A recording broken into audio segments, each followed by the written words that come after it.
જિલ્લામાં વરસાદ બાદ અનેક રોડ રસ્તાનું ધોવાણ થયું છે। ધ્રોલ શહેર તેમજ આસપાસના વિસ્તારમાં ખાડાથી લોકો ત્રાસી ગયા છે। ખાડાને કારણે અકસ્માતના બનાવોમાં પણ વધારો થયો છે। ત્યારે ધ્રોલના જોડિયા તરફ જતા રસ્તા પર દંપતી ખાડામાં ખાબક્યા હતા।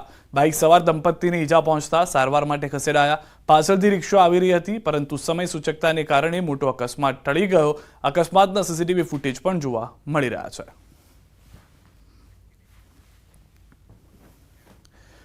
ગુજરાતી અભિનેત્રી જીલ જોશી સામે ફરિયાદ દાખલ થઈ છે। કોડીનાર પોલીસે જીલ જોશી સામે ફરિયાદ નોંધી છે। જીલ જોશીએ કલેક્ટરના જાહેરનામાનો ભંગ કર્યો હતો। જાહેરનામાનો ભંગ કરીને જમજીર ધોધ પર બનાવી હતી રેલ। જમજીર ધોધ નજીક જવા પર લગાવાયો હતો પ્રતિબંધ। જીલ જોશી દ્વારા ધોધ પાસે ખુરશી લગાવીને બનાવવામાં આવી હતી રીલ્સ। થોડા દિવસ અગાઉ પણ રાજકોટના દંપતી દ્વારા ધોધ પર બર્થડે ઉજવાયાનો પોલીસે રાજકોટના દંપતી સામે પણ ફરિયાદ નોંધી હતી। તો દ્રશ્યોમાં આપ જે રીતે જોઈ રહ્યા છો કે ખૂબ જ નજીક છે જમજીર ધોધ અને તેના કિનારા પાસે બેસીને આ રીતે રેલ બનાવવામાં આવી છે। આપણે જણાવી દઈએ કે સામાન્ય રીતે પ્રવાસીઓને છૂટ આપવામાં આવતી હોય છે, પરંતુ આ વખતે વધુ વરસાદ અને ઉપરવાસમાંથી જે પાણી વધી રહ્યું હતું તેને ધ્યાનમાં રાખીને કલેક્ટર તરફથી જ આ નિર્ણય કરવામાં આવ્યો હતો કે જાહેરનામું જે છે તે આપવામાં આવ્યું હતું કે કોઈ પણ વ્યક્તિ જમજીર ધોધની નજીક નહીં જાય, પરંતુ અભિનેત્રી જે છે તે ત્યાં પહોંચ્યા હતા અને રેલ બનાવી હતી। પાટણથી સમાચાર। પાટણ હારીજ ચાસમા હાઈવે પર ગમખ્વાર અકસ્માતના મામલે કાર અને ટેન્કર વચ્ચેના અકસ્માતમાં 3ના મોત થયા છે। 2 પુરુષ અને 1 મહિલાએ અકસ્માતમાં ગુમાવ્યો છે જીવ। કાર સવાર સહિતના 8 લોકોને પહોંચી ગંભીર ઇજાઓ। 3 બાળકો 3 મહિલા સહિત 8 હોસ્પિટલમાં દાખલ। મંદિરથી દર્શન બાદ પરત જતા પરિવારને નડ્યો અકસ્માત। મૃતકોને હારીજ સામૂહિક આરોગ્ય કેન્દ્રમાં ખસેડવામાં આવ્યા।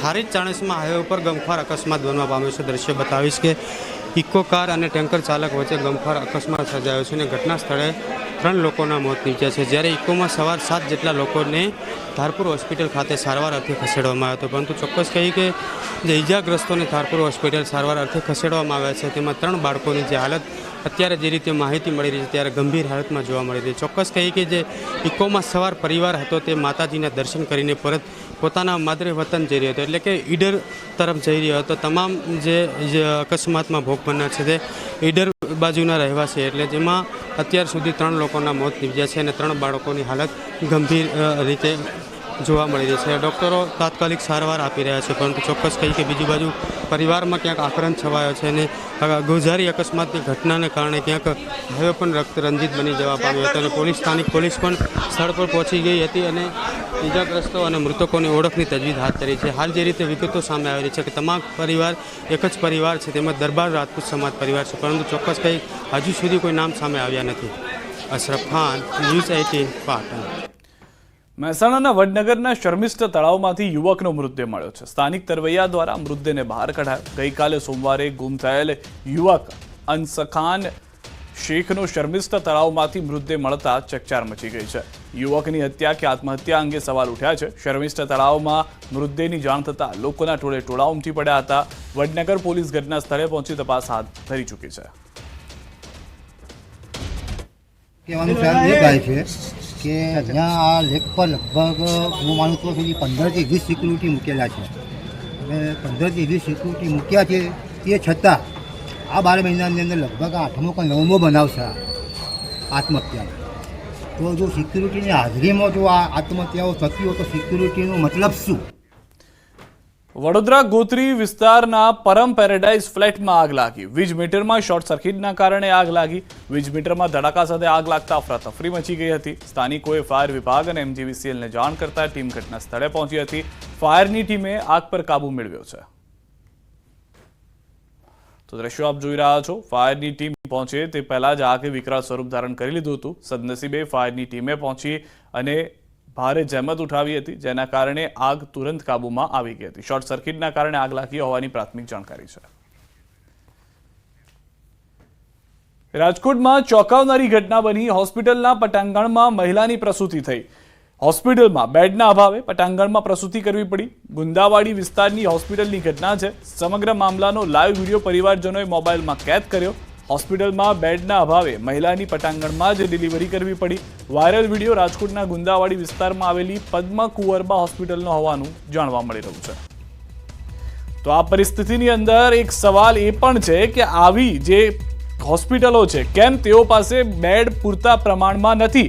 હોસ્પિટલ કે જ્યાં આગળ ઇમરજન્સી 24/7 જરૂર હોય છે, શું આ છે રાજ્યની આરોગ્ય સુવિધા કે જેની વાત આપણે કરીએ છીએ કે વર્લ્ડ ક્લાસ સુવિધા આપણે આપીએ છીએ ગુજરાતમાં? તંત્રના સત્તાધીશો શું કરી રહ્યા છે? કારણ કે અધિકારી રાજ કેટલું ખરાબ થઈ ચૂક્યું છે તેનો આ વધુ એક પુરાવો છે. હોસ્પિટલમાં જો બેડ પૂરતા ના હોય, પ્રસૂતાઓને આ રીતે લોબીની અંદર અથવા તો બેડ વગર તેઓને પ્રસૂતા કરાવવી પડતી હોય તો તે પણ એક ગંભીર બાબત છે.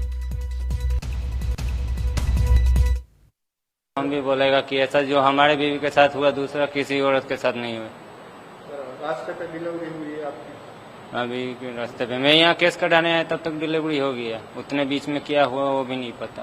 સુરક્ષિત ડિલિવરી કરાવી દીધી હતી. બાળક અને માતા તો હાલમાં અત્યારે સારી છે, પણ આ પ્રકારનું કોઈ ભવિષ્યમાં આવો બનાવ ન બને અને માતાની સુરક્ષિત ડિલિવરી થાય અને બાળક પણ સારું રહે એ માટેના અમારા પ્રયત્નો કરવાના થાય છે. એટલા માટે અત્યારે અમે એની તપાસ કરી રહ્યા છીએ અને જે પણ કંઈ આમાં આવશે તેને આપણે ગંભીરતાપૂર્વક લઈ અને ભવિષ્યમાં આવા કોઈ બનાવો ન બને એ માટેના અમારા પ્રયત્નો અત્યારે છે.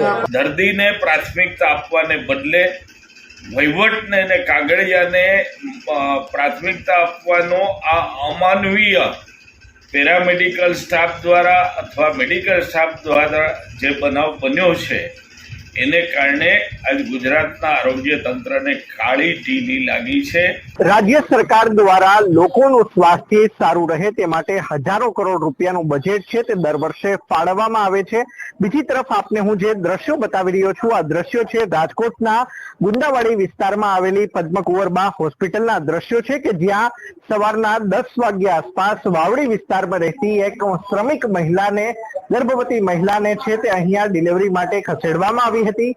108 મારફતે આ મહિલાને છે તે અહીંયા ખસેડવામાં આવી હતી, પરંતુ મહિલાને કહેવામાં આવ્યું હતું કે સૌપ્રથમ આપ કેસ કઢાવો ને ત્યારબાદ જ તમારી ડિલિવરી છે તે કરવામાં આવશે. તો બીજી તરફ જ્યારે ન્યૂઝ 18 ગુજરાતી દ્વારા અહીંના જે સિવિલ અધિક્ષક છે તેમની સાથે વાતચીત કરવાનો પ્રયત્ન કર્યો ત્યારે તેમનું કહેવું છે કે અમારા દ્વારા જે મહિલા છે તેને પ્રસૂતિ વિભાગમાં તેનું ચેકિંગ હાથ ધરવામાં આવ્યું હતું, પરંતુ કોઈ કારણોસર મહિલાનો લેબર પેઇન ઉપડે ને ત્યારબાદ તેની ડિલિવરી કરવામાં આવે તે પૂર્વે જ મહિલા છે તે બહાર આવી ચૂકી હતી અને તેના કારણોસર આપ અત્યારે જે બાકડાઓ જે જોઈ રહ્યા છો એ જ જગ્યા છે કે જ્યાં મહિલાની ડિલિવરી કરાવવાની છે તે ફરજ પડી હતી. ત્યારે સમગ્ર મામલે અહીંના જે સિવિલ અધિક્ષક છે તેમના દ્વારા તપાસના આદેશ પણ આપી દેવામાં આવ્યા છે. ત્યારે કુલડીની અંદર ગોળ ભાંગવામાં આવશે કે ખરેખર જે પણ અહીંના ફરજ પરના હાજર રહેલા તબીબો તેમજ નર્સિંગ સ્ટાફ છે તેમના વિરુદ્ધ કોઈ કડકમાં કડક કાર્યવાહી કરવામાં આવશે કે કેમ તે જોવું અતિ મહત્વનું બની રહેશે. અંકિત પોપટ, ન્યૂઝ 18 ગુજરાતી, રાજકોટ. આજે સીએમ ભૂપેન્દ્ર પટેલની અધ્યક્ષતામાં મંત્રીમંડળની બેઠક મળી હતી. બેઠકમાં સીએમ સેતુ યોજના અંતર્ગત ફરજ બજાવતા વિઝિટિંગ તજજ્ઞો તેમજ સુપર સ્પેશિયાલિસ્ટ ડોક્ટરોના માનદ વેતનમાં વધારો કરવાનો મહત્વપૂર્ણ નિર્ણય